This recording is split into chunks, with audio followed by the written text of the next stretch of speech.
Congratulations, gang. We have made it to yet another Friday. Round of applause for all of us. Round of applause for all of us. Happy Friday and happy Famleegue weekly update.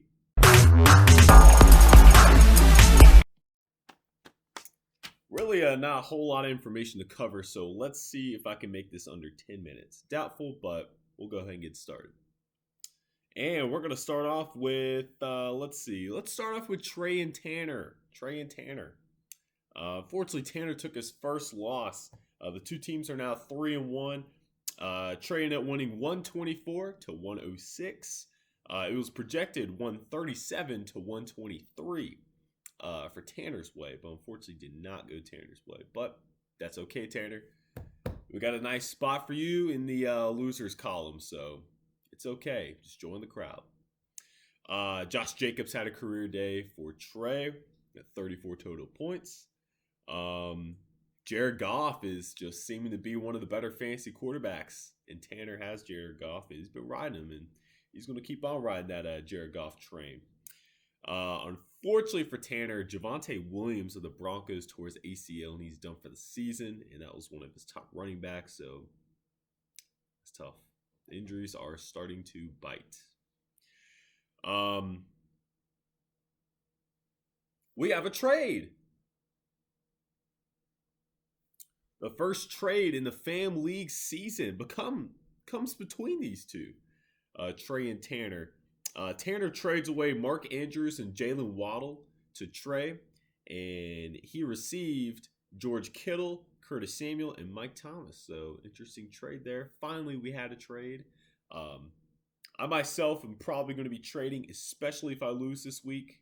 I'm going to be trading. I got to revamp this team. So let's see. Next, we're going to jump to Josh and Molly. And a big round of applause for Molly getting that first win. Yes, ma'am. You were so due for your first win. I don't know if you heard Chunk over here, but she's trying to, show her excitement as well. She actually probably has to go to the bathroom. But we're going to say it was excitement for Molly. So, her defense got her 22 points. Jeez. Yeah, I'm going to have to pause this real quick. Jamal Williams, talked about a little bit last week, also shined again. Lions have the best offense in the league. Crazy. Josh, on the other hand, put up a good fight. Final score is 134 to 118. Can't remember if I said that or not.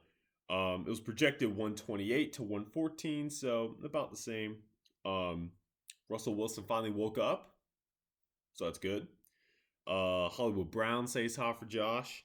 And his tight end, Tyler Higbee, got 17 points. So maybe Higbee can be a reliable tight end for this fantasy season. Let's see. We're going to move on to Jesse and Kelsey. And shout out to Kelsey. Took some of your coffee. First hot coffee of the year for me. I'm not too big of a coffee drinker, but anyway. Kelsey ended up winning 146 to 132. It kind of started to look ugly when Kelsey's up 71 to 12 after Thursday night last Thursday. So, yeah, Jesse, I was rooting for you, man. I was rooting for you for a comeback, but I knew it was going to be tough. I already had that big lead. She had Hill and Higgins and Joe Burrow. They all had over 20 points, and yeah, it was going to be tough. It was projected, actually, Jesse 120 to 119. So Kelsey goes to 3-1. Jesse goes to 1-3. Jesse's kicker did stay hot though. Carlson, he got 14 points last game, so that's good. Let's see. We're gonna move on to Bryce and Randy. Bryce won 145 to 121. He moves on to 3-1 of the season. Randy moves to 1-3. It was projected Bryce would win 139 to 125, so about the same there again. Cooper Kupp and CeeDee Lamb stay hot, reliable wide receivers for him. He also had the Giants' defense got him 15 points, very surprisingly. So, good call on the Giants' defense there, Bryce. Fortunately for Randy, Tua Tagovailoa got hurt. He's going to be out this coming week too. But it looks like it's Geno time. Geno Smith time. Looks like that's his starting quarterback. He got 31 points last week, so he's got some decent offensive weapons there. So Pete Carroll always feel like he always ends up succeeding anyway. So it's Geno Smith time for Turd Ferguson. Let's see. Debo Samuel and Miles Sanders also had great games for 82. Unfortunately, just did fall short. Let's see. Guess we'll move on to me and Kendra. And Kendra stays undefeated. 4-0 start for Kendra. The final score is 134 to 99. It was unfortunately the largest margin of victory, unfortunately for me. It was projected 122 me, 115 Kendra. So those projections are very misleading. I definitely overhyped Khalil Herbert from last week. Couldn't find the end zone. He put up like 70-some rushing yards, but still can't find the end zone with that. Then points are a little lower. Fortunately, I chose the wrong running back to start. Should have started Dameon Pierce. He had 25 points on the bench. Fortunately for me as well, Cordell Patterson goes on the IR. So I'm a running back short, but that's okay. For Kendra, she did not have Armand Ra, St. Brown, but that's no problem. She put in Olave, and he had like 17 points, so of course. She also had 84 bench points, which is the most bench points of everyone. Her kicker got her 18 points. Like, I mean, it's going well when your kicker's getting you 18 points. Like, come on.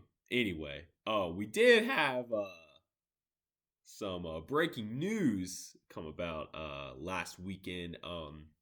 We have an eyewitness that caught Kendra getting help from a certain someone that is pretty well-minded in fantasy football. And her buddy Dwayne, our buddy Dwayne, has been helping Kendra out. So, not saying that's why she's 4-0, but definitely has, some sort of a pool there. So, great job, Kendra, aka Dwayne, on your 4-0 start.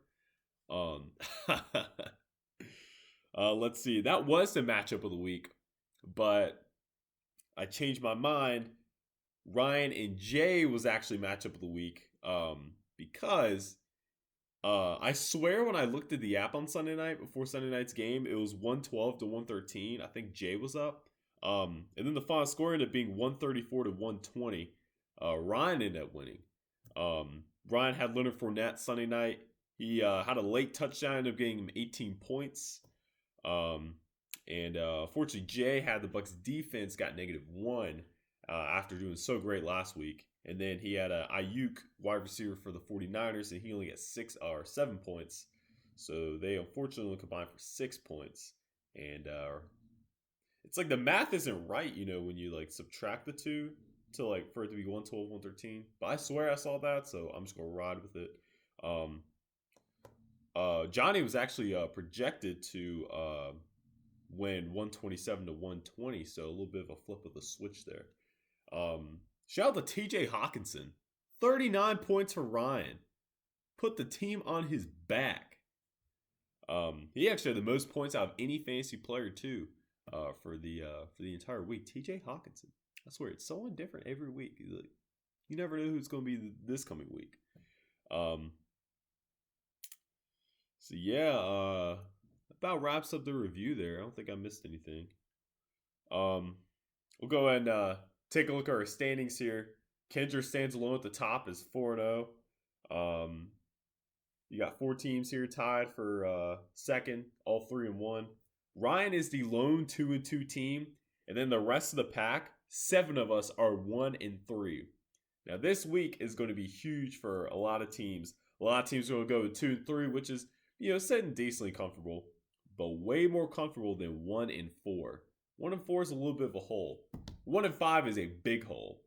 So it's going to be a make or break week for these 1-7, or excuse me, these 1-3 teams. Make or break time. So there's a lot of us. That's crazy. Like more than half the league is 1-3. That is so wild. That is so wild. The closest margin of victory, I never did mention that. But there were actually 3 teams that actually tied for that, and it was all by a margin of 14.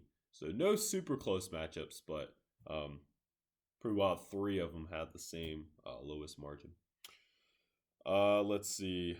Here's also a screenshot of the scoring leaders update. I'll let y'all look at that while I sip my coffee some.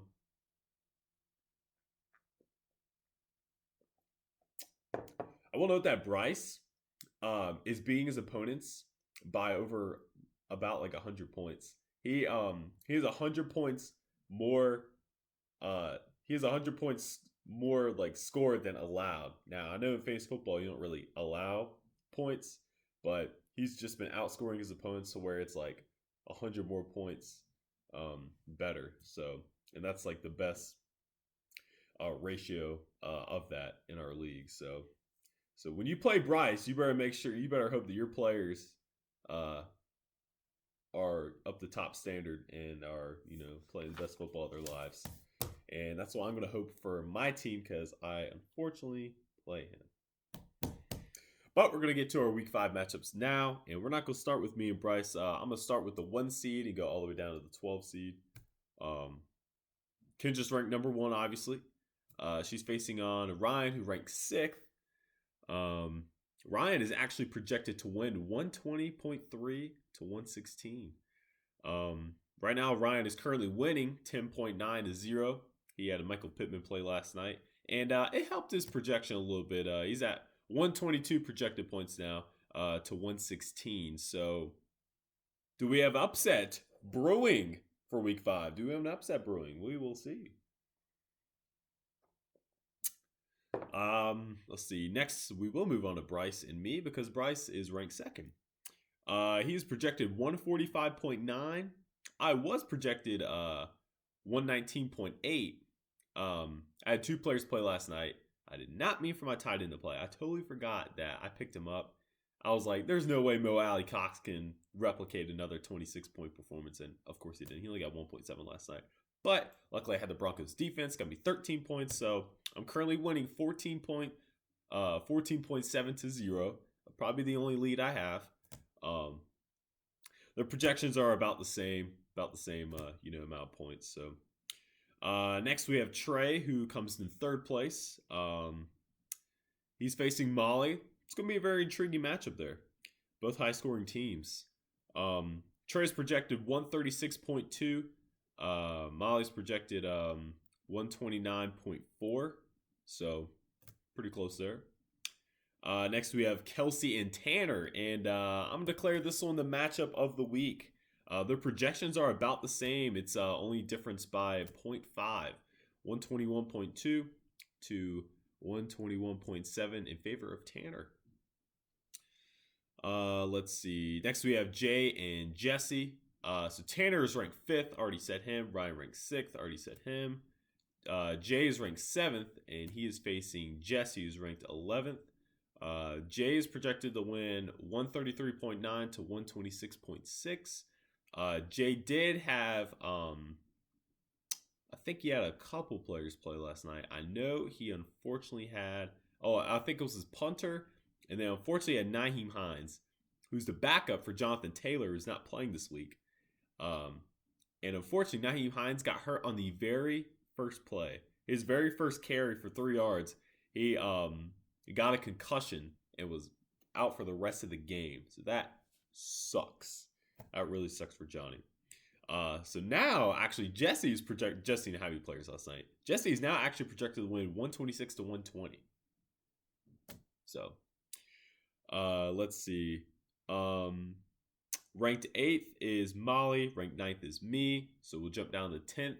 We already said 11th is Jesse and 12th is Randy. So battle between the 10 and the 12 matchup is Josh and Randy. Randy's projected to win 124.5 to 118.6. After last night's performance, they both had players. Josh now has 19.6. Randy has 13.3. Randy is still projected to win. It's about the same, 124 to 112. But yeah, some interesting stuff. They're both 1-3, so kind of a make or break game for them. Jay and Jesse also both 1-3. Kelsey and Tanner both 3-1. So let's see. If Kendra loses, then one of them could be tied for first. Whoever wins that game. Trey and Molly, 1-3 versus 3-1. So me and Bryce, same thing, 3-1 versus 1-3. And then Kendra and Ryan, 4-0 versus a 2-2. So I got some make or break games for these 1-3 guys. If y'all want to let us team 1-3 win to make the league a little bit more competitive, hey, have at it.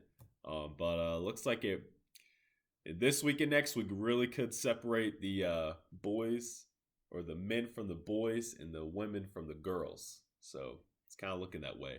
I do also want to say that if I do lose, I am looking to trade. I don't really care for my wide receivers right now. I feel like I need like a nice, steady wide receiver 1. And I didn't want to have to trade Lamar Jackson or Eckler or Pierce, but I'm kind of looking myself in the mirror and be like, I got to make some tough decisions. Can't get too attached to my team. At first, I really wasn't like in favor for trading, but I've actually been trading in some of my other leagues, and it's kind of fun. And also sometimes, you got to shake things up. So I'm not encouraging y'all to trade too, but you might want to think about it. Especially me, wanting to trade. So, just kind of think about, look at my team, look at your team, send me something. I'll send y'all something. But I feel like I had to say something else, but I guess not. So let's go wrap it up. And we're at 16, almost 17 minutes. So I did the best I could. Y'all, wonderful Friday. Good luck.